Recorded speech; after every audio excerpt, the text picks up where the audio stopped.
So let's do that again in this example. Okay. So here we have the probability for the value that's going to be on a weighted die. This was an example from the last video. And so we want to find the mean and the standard deviation. So I'm going to start by finding the expected value. So that's going to be, again, that's going to be x times the probability that x happens. And it's as simple as multiplying these two values together, copying that down, summing this up,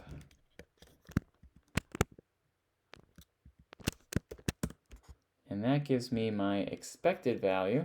When I roll the die, I should be getting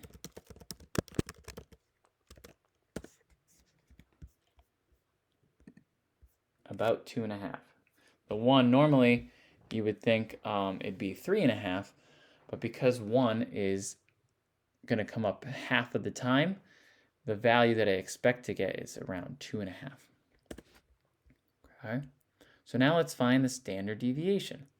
So we're going to do our x minus our mu, our expected value, and in the next column, we're going to do that squared, and then in the next column, we are going to do this squared times our probability function. Okay, so we're going to take the value, that's x minus the mean. I'm going to lock the reference to the mean. I'm going to copy this down. I'm going to square it. I'm going to multiply it by the probability. And then we are going to sum up all of those numbers.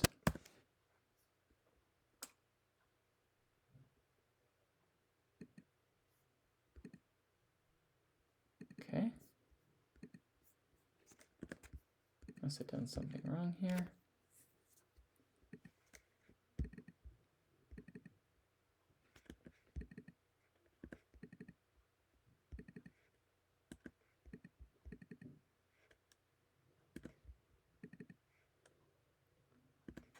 I'm not seeing where the circular reference is.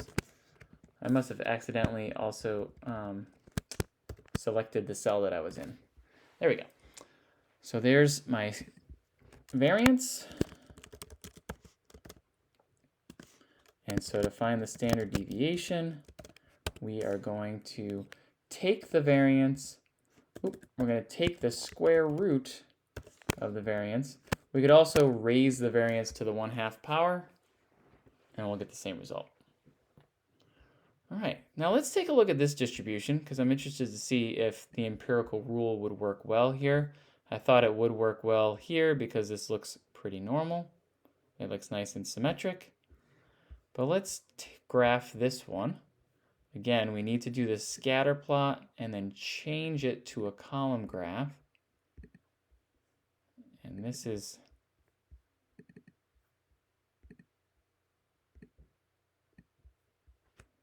what the histogram looks like. We would want a proper title and axis labels, but I'm just trying to get a quick look of what this distribution looks like. And you can see here,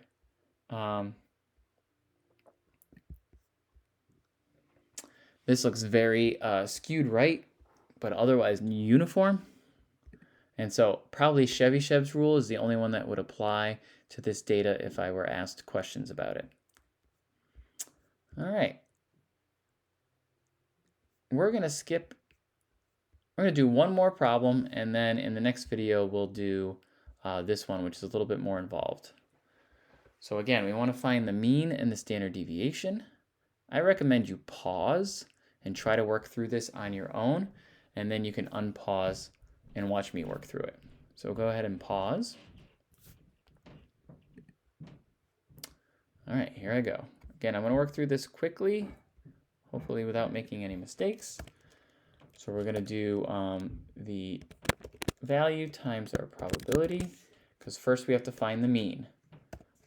So that's going to be this times this. We can copy that down. We can sum that up. And there's our mean. So this is our expected value,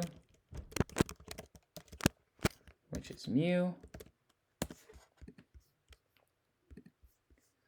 We're going to take that mean, and we're going to find the deviations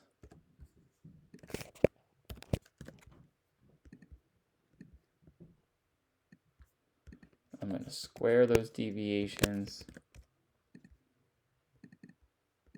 and then I'm going to take those squared deviations and multiply them by the probability that that number came up.